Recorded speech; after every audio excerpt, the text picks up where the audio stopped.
મિત્રો, આપણા સનાતન ધર્મમાં 33 કરોડ દેવી દેવતાઓની પૂજા થાય છે. આ બધામાં હનુમાનજી સર્વશ્રેષ્ઠ દેવતા માનવામાં આવે છે. હનુમાનજી હિન્દુ ધર્મના દેવી દેવતા છે, જે પોતાની શક્તિ, પરાક્રમ અને બ્રહ્મચર્ય માટે જાણીતા છે. તો મિત્રો, આપણા હિન્દુ ધર્મની પૌરાણિક કથાઓમાં મોટા ભાગે તમામ દેવતાઓના મૃત્યુનો ઉલ્લેખ કરવામાં આવ્યો છે, પરંતુ હનુમાનજી એવા ભગવાન છે જેમના મૃત્યુનો ઉલ્લેખ કોઈ ધાર્મિક ગ્રંથ કે પૌરાણિક કથાઓમાં નથી. રામાયણ અનુસાર એવું કહેવામાં આવે છે કે હનુમાનજી 7 ચિરંજીવોમાંથી એક છે, કારણ કે જ્યારે તેઓ માતા સીતાને મળવા લંકા ગયા હતા ત્યારે માતા સીતાએ તેમને શાશ્વત જીવનનું વરદાન આપ્યું હતું. આ સિવાય કહેવાય છે કે જ્યારે ભગવાન શ્રીરામ તેમના જીવનની અંતિમ ક્ષણોમાં પોતાનું શરીર છોડી રહ્યા હતા ત્યારે તેમણે હનુમાનજીને વરદાન આપ્યું હતું કે તેઓ અંત સુધી જીવિત રહેશે અને ભક્તોની મદદ કરશે. હવે મિત્રો, રામાયણમાંથી આ બાબતોને ધ્યાનમાં રાખીને હનુમાનજી આજે પણ આ ધરતી પર બિરાજમાન છે. એવું કહેવું બિલકુલ ખોટું નથી કે આજે પણ તમને હનુમાનજીની હાજરીના કેટલાક રહસ્યો વિશે જણાવવા જઈ રહ્યા છે, જેના વિશે ઘણા લોકો જાણતા નથી. જો તમને પણ આ રહસ્યો વિશે વિગતવાર જાણવા માંગો છો તો વિડીયો પૂરો જોઈ લેજો. નંબર 1, હનુમાનજીના જન્મનું રહસ્ય. મિત્રો, સૌપ્રથમ હનુમાનજીના જન્મ વિશે વાત કરીએ તો તેમને જણાવી દઈએ કે હનુમાનજીનો જન્મ કર્ણાટકના કોપલ જિલ્લામાં થયો હતો. ગુંડી નામના ગામમાં થયો હતો. આ જ જગ્યા જે રામાયણ કાળમાં રાધાકૃષ્ણના નામથી જાણીતી હતી, અને કથાઓ અનુસાર એવું કહેવાય છે કે ભગવાન શ્રીરામના જન્મ પહેલા જ હનુમાનજીનો જન્મ થયો હતો.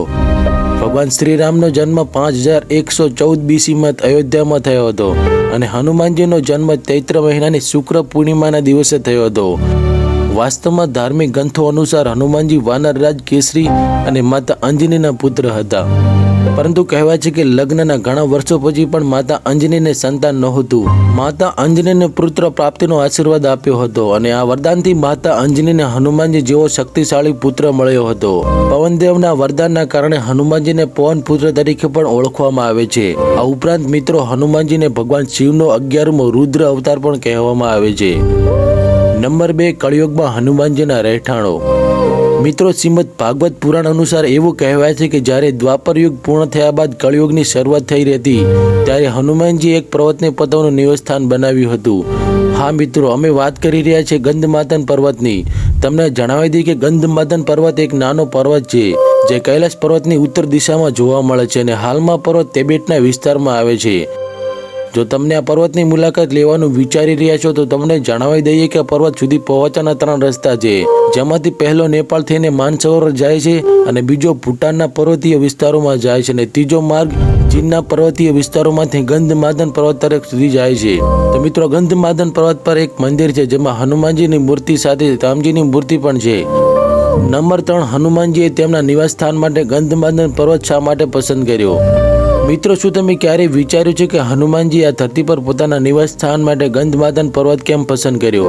એવું કહેવાય છે કે જ્યારે આ પૃથ્વી પર ભગવાન શ્રીરામનો કાર્યકાળ પૂરો થયો ત્યારે બંને વૈકુંઠ લોકમાં પાછા જવાનું નક્કી કર્યું, અને આ પછી જ્યારે ભગવાન શ્રીરામ વૈકુંઠમાં પાછા જવા માટે સરયુ નદીમાં પોતાનું દેહનું બલિદાન આપી રહ્યા ત્યારે રામે હનુમાનજીને વરદાન આપ્યું કે તેઓ અંત સુધી પૃથ્વી પર રહેશે, અને આ સાથે તેમણે આજ્ઞા પણ કરી હતી કે કળિયુગના અંત સુધી અહીં રહેશે અને પોતાના ભક્તોની મદદ કરશે. તો મિત્રો, તમને જણાવીએ કે હનુમાનજી પહેલા પણ પરશુરામ, કૃપાચાર્ય અને ઋષિ કશ્યપ જેવા અનેક મહાન ઋષિઓએ પણ અહીં તપસ્યા કરી હતી, અને પોતાની તપસ્યા માટે ગંધમાદન પર્વત પસંદ કર્યો હતો.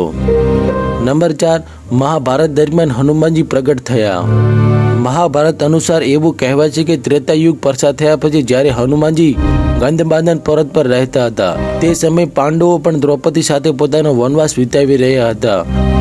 જ્યારે ભીમ વનવાસ દરમિયાન પોતાની પત્ની દ્રૌપદી માટે કમળના ફૂલ ભેગા કરવા ગયા ત્યારે ભીમ તળાવની નજીક જઈ રહ્યા હતા ત્યારે હનુમાનજી પહેલા જ માર્ગ પર આડા પડ્યા હતા, અને હનુમાનજીની પૂંછડી એ આખા માર્ગને ઘેરી રહી હતી, અને તેથી તેમણે હનુમાનજીની તેમની પૂંછડીને રસ્તાથી દૂર કરવા કહ્યું.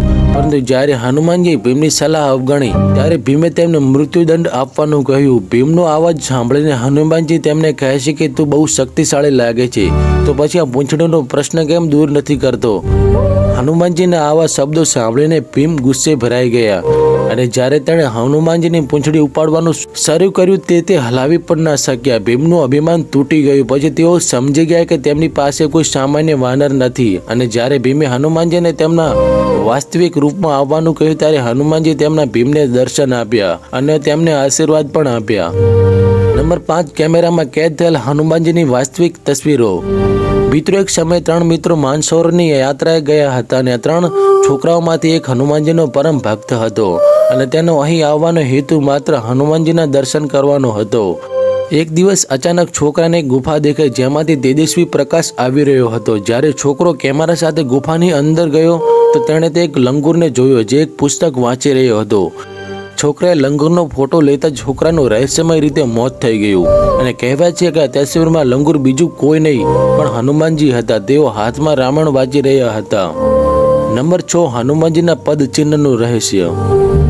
મિત્રો, રામાયણ અનુસાર જ્યારે રાવણે માતા સીતાનું અપહરણ કર્યું હતું અને તેને લંકા લઈ ગયો હતો ત્યારે હનુમાનજીએ માતા સીતાને શોધવા માટે સમુદ્ર પાર કરવો પડ્યો હતો.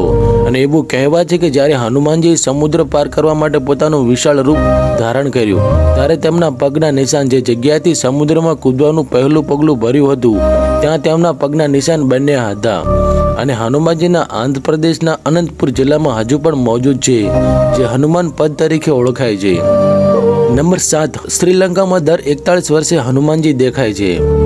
હનુમાનજી દોસ્તો, કહેવાય છે કે શ્રી રામજીએ દેશ છોડ્યા પછી હનુમાનજી થોડા સમય માટે શ્રીલંકાના જંગલોમાં રહ્યા અને ત્યાં માતંગ જાતિના લોકોએ હનુમાનજીને ખૂબ સેવા કરી. જે પછી હનુમાનજી તે લોકોની સેવાથી પ્રસન્ન થયા અને તેમણે બ્રહ્મ જ્ઞાન વિશે માહિતી આપીને આશીર્વાદ પણ આપ્યા કે તેઓ દર 41 વર્ષ પછી તેમની પેઢીઓને બ્રહ્મ જ્ઞાન આપવા આવતા રહેશે. અને રિપોર્ટ અનુસાર એવું કહેવામાં આવ્યું કે હનુમાનજીએ 2000ના રોજ માતંગ જાતિના લોકોને દર્શન આપ્યા હતા અને હવે તે આગવી 2055માં આવશે. નંબર 8, ચીનમાં હનુમાનજીના પુરાવા. મિત્રો, તમને જાણીને નવાઈ લાગશે કે ચીનની સંસ્કૃતિમાં પણ એક એવા દેવતા છે જે હનુમાનજી જેવા દેખાય છે અને તેમના હાથમાં ધાતુની લાકડી એટલે કે ગદા છે. તમને જણાવી દઈએ કે ચીનના લોકો તેમને મંકી કિંગના નામથી ઓળખે છે જે હનુમાનની જેમ હવામાં ઉછળી શકતા હતા અને પોતાની શક્તિઓથી રાક્ષસોનો નાશ કરતા હતા. અને ચીન અને ભારતના દેવતાઓની ઘણી વસ્તુઓ સમાન હોવાથી ઇતિહાસકારો માને છે કે મંકી કિંગ બીજું કોઈ નહીં પણ હનુમાનજી છે. નંબર 9, શ્રીલંકામાં મળી હનુમાનજીની ગદા.